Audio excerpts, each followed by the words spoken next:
ಶ್ರೀ ಸದ್ಗುರುನಾಥ ಲೀಲಾಮೃತ ಸ್ವಾತ್ಮಾರಾಮಂ ನಿಜಾನಂದಂ ಶೋಕಮೋಹ ವಿವರ್ಜಿತಂ ಸ್ಮರಾಮಿ ಮನಸಾ ನಿತ್ಯಂ ವೆಂಕಟಾಚಲ ದೇಶಿಕಂ. ಸತ್ಸಂಗ 40.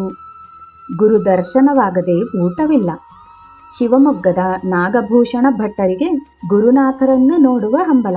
ಏಕೆಂದರೆ ನರೇಂದ್ರ ಅವರು ಸಿಕ್ಕಾಗಲೆಲ್ಲ ನಡೆಸುತ್ತಿದ್ದುದು ಗುರುನಾಥರ ಸಂಕೀರ್ತನವನ್ನೇ.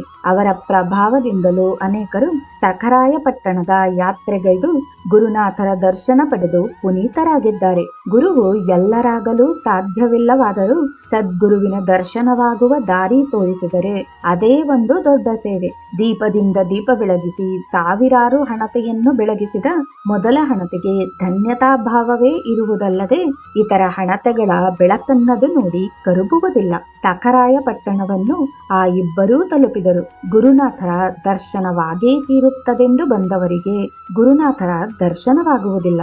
ಅವರು ಬೇರೆ ಯಾವುದೋ ಕೆಲಸದಲ್ಲಿದ್ದಾರೆ.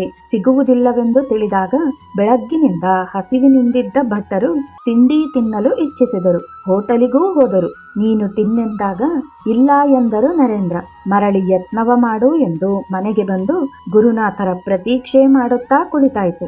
ಯಾವಾಗಲೂ ಗುರುನಾಥರು ಸಿಗುವುದಿಲ್ಲ. ಯಾರದೋ ಸಾವಿನ ಮನೆಯಲ್ಲಿ ಅವರಿದ್ದಾರೆ ಎಂದು ತಿಳಿದು ಬಂದಿತು. ಆದರೂ ಉಪವಾಸದ ಹಠ ಮುಂದುವರಿದೇ ಇತ್ತು ನರೇಂದ್ರ ಅವರದು. ಗುರುನಾಥರು ಯಾವುದೇ ಸಾವಿನ ವಿಚಾರ ತಿಳಿದಾಗ ಅಲ್ಲಿಗೆ ಧಾವಿಸಿ ಎಲ್ಲ ಸಿದ್ಧತೆಗಳನ್ನು ಗಮನಿಸಿ ಶವಕ್ಕೆ ಹೆಗಲು ನೀಡಿ ಕಳಿಸಿ ಬರುವ ಶಿವನ ಬಿಟ್ಟಿಯ ಕೆಲಸವನ್ನು ಅನೇಕ ಸಾರಿ ಮಾಡಿದ ಉದಾಹರಣೆಗಳಿವೆ. ಹಾಗಾಗಿ ನಾಗಭೂಷಣ ಭಟ್ಟರು ಮತ್ತೆ ಹೇಳಿದರು, ನೀನು ತಿಂಡಿ ತಿನ್ನಯ್ಯ ಎಂದು. ಆದರಿವರು ಕೇಳಬೇಕೇ? ಅಷ್ಟು ಹೊತ್ತಿಗೆ ಅಲ್ಲೇ ಎದುರು ಮನೆಯಲ್ಲಿ ಗುರುನಾಥರು ಕಂಡರು. ಬಾ ಬಾ ಬಾ ಎಂದು ಕರೆದರು. ಎಲ್ಲ ಬಿಚ್ಚಿಕೊಟ್ಟು ಬಿಡಬೇಕು ಎಂದರು. ಎಲ್ಲ ನಿಮ್ಮದೇ ಗುರುಗಳು ಎಂದಾಗ ಬಾ ಎಂದು ಸಾವಿನ ಮನೆಗೆ ಕರೆದೊಯ್ದರು. ಸತ್ತವರ ಗತ ಜೀವನದ ಹೊರತು ಕೆಟ್ಟ ವಿಚಾರಗಳನ್ನೆಲ್ಲ ಗುರುನಾಥರು ಆಡತೊಡಗಿದರು. ನನಗೆ ಹೆದರಿಕೆಯಾಯಿತು. ಇವರೆಲ್ಲ ಸೇರಿ ಗುರುನಾಥರಿಗೆ ಏನಾದರೂ ಮಾಡಿದರೇ ಎಂಬ ಚಿಂತೆ. ಅಷ್ಟು ಹೊತ್ತಿಗೆ ಸತ್ತವರ ಮೊಮ್ಮಗ ಮಾರುತಿ ಕಾರಿನಲ್ಲಿ ಬಂದ. ಗುರುನಾಥರೆಂದರು, ನಿಮ್ಮಜ್ಜನ್ನ ಕಾರಿನಲ್ಲಿ ಕೂರಿಸಿಕೊಂಡು ಸುತ್ತಾಡಿಸಯ್ಯ, ಸಂತಸವಾಗುತ್ತೆ. ಬಹಳ ಆಸೆ ಮನುಷ್ಯ, ಒಂದಾಸೆನಾದರೂ ತೀರಲಿ ಎಂದರು. ಶವವನ್ನು ಸ್ಮಶಾನಕ್ಕೆ ತರಲು ಸಿದ್ಧ ಮಾಡಿದರು. ಗುರುನಾಥರು ಕೂಡಲೇ ಶವಕ್ಕೆ ಹೆಗಲು ನೀಡಿದವರು 1.5 ಮೈಲು ದೂರದ ಸ್ಮಶಾನದವರೆಗೆ ಶವ ಹೊತ್ತೇ ನಡೆದರು. ಬಾಕಿಯವರು ಅಲ್ಲೆಲ್ಲೋ ಹೆಗಲು ಬದಲಿಸಿಕೊಂಡರು. ಗುರುನಾಥರು ಮಾತ್ರ ಒಬ್ಬರೇ ಹೊತ್ತರು. ಶವ ದಹನವಾಗಿ ಇತ್ತ ಬರುತ್ತಲೇ ದೂರದಲ್ಲಿದ್ದ ಒಬ್ಬನಿಂದ ಒಂದು ಟವಲ್ಲನ್ನು ಪಡೆದು ತಮ್ಮ ವಸ್ತ್ರ ಕಳೆದು ಸ್ನಾನ ಮಾಡಿ ಆ ಟವಲ್ಲನ್ನು ಸುತ್ತಿ ಹೊರಟೇ ಬಿಟ್ಟರು. ಜನಿವಾರ ಬದಲಿಸಲಿಲ್ಲ. ಯಾರದ್ದೋ ಕರ್ಮಕ್ಕೆ ನಾನ್ಯಾಕೆ ಜನಿವಾರ ಬದಲಿಸಬೇಕು? ಯಾರೋ ಬೇಡದವನೊಬ್ಬನನ್ನು ಊರಿಗೆ ತಂದು ಸೇರಿಸಿದ್ದೆ. ಇವತ್ತು ಅವನ್ನ ಊರಿಂದ ಹೊರಹಾಕಿ ಬಂದೆ. ನನ್ನ ಕೆಲಸವಾಯಿತು ಎಂದರು ತಮ್ಮಷ್ಟಕ್ಕೆ ತಾವೇ.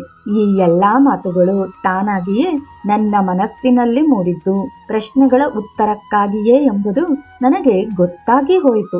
ಈ ಹಿಂದೆ ಗುರುಗಳು ಯಾಕೆ ಹೀಗೆ ದಿಟವಾಗಿ ಆ ಸತ್ತವರ ಬಗ್ಗೆ ಮಾತನಾಡಿದರು? ಇಷ್ಟೆಲ್ಲ ಬೈದರು ಗುರುನಾಥರೇ ಏಕೆ ಶವ ಹೊತ್ತರು? ನನ್ನ ಈ ಎಲ್ಲಾ ಪ್ರಶ್ನೆಗಳಿಗೆ ಉತ್ತರವನ್ನು ಗುರುನಾಥರ ಬಾಯಿಂದಲೇ ಕೇಳಿದೆ. ನಂತರ ನಮ್ಮನ್ನೆಲ್ಲ ಮನೆಗೆ ಕರೆತಂದು ಎಲ್ಲರಿಗೂ ಊಟ ಹಾಕಿಸಿದರು. ಬರುವಾಗ ಮತ್ತೊಂದು ಅದ್ಭುತವನ್ನೂ ದಯಪಾಲಿಸಿದರು. ನನ್ನೆದುರಿಗೆ ಉಟ್ಟ ಪಂಚೆಯನ್ನೆಸೆದು ಮಂಜ ನೀಡಿದ ಟವಲ್ಲನ್ನು ಉಟ್ಟಿದ್ದರು. ಅಲ್ಲಿ ಸಿಕ್ಕವರಿಗೆಲ್ಲ ಸೊಂಟದ ಗಂಟಿನಿಂದ ದ್ರಾಕ್ಷಿಯನ್ನು ತೆಗೆದು ಕೊಡುತ್ತಿದ್ದರು. ಇದೇನಿದು ದ್ರಾಕ್ಷಿ? ಎಲ್ಲಿಂದ ಬಂತು? ಖಾಲಿ ಟವಲ್ಲನ್ನವನು ಕೊಟ್ಟಿದ್ದ ಎಂದು ನನ್ನ ಮನದಲ್ಲಿ ಪ್ರಶ್ನೆ ಮೂಡುತ್ತಿದ್ದಂತೆ, ಸುಮ್ನಿರೋ, ನನಗೆ ಗ್ಯಾಸ್ಟ್ರಿಕ್ ಅಂತ ಸೊಂಟದ ಗಂಟಿನಲ್ಲಿ ದ್ರಾಕ್ಷಿ ಇಟ್ಟುಕೊಂಡಿರುತ್ತೇನೆ ಎಂದರು. ನಾನು ಸುಮ್ಮನಿರದೆ, ಎಲ್ಲಿ ಗುರುಗಳೇ, ಎಲ್ಲ ಖಾಲಿ ಇತ್ತಲ್ಲ, ಅದೆಲ್ಲಿತ್ತು ಎಂದಾಗ ನೋಡಿಬಿಟ್ಯಾ? ಮಾತಾಡದೆ ಸುಮ್ಮನಿರು ಎಂದರು. ಮತ್ತೆ ಕೈನಲ್ಲಿ 2 ದ್ರಾಕ್ಷಿಗಳನ್ನು ಹಿಡಿದು ಮನೆ ಕಡೆ ನಡೆಯುತ್ತಾ ಎದುರಿಗೆ ಬಂದ ಇಬ್ಬರು ಮಕ್ಕಳ ಬಾಯಿಗದನ್ನಿಟ್ಟರು. ಗುರುನಾಥರ ಬಳಿ ಬಂದಾಗಲೆಲ್ಲ ನರೇಂದ್ರ ಅವರಿಗೆ ಹೊಸ ಹೊಸ ವಿಚಿತ್ರ ಅನುಭವಗಳಾಗುತ್ತಲೇ ಹೋಗಿದೆ. ಅದು ನಮ್ಮ ನಿತ್ಯ ಸತ್ಸಂಗಕ್ಕೆ ಸಿಗುತ್ತಲೇ ಬಂದಿರುವುದು ಆ ಗುರುನಾಥರ ಕೃಪೆಯೇ. ನಾಳೆ ಸೇರೋಣವೇ? ಓಂ ನಮೋ ಭಗವತೆ ಸದ್ಗುರು ಶ್ರೀ ವೆಂಕಟಾಚಲ ಅವಧೂತ ಗುರುನಾಥಾಯ ನಮಃ.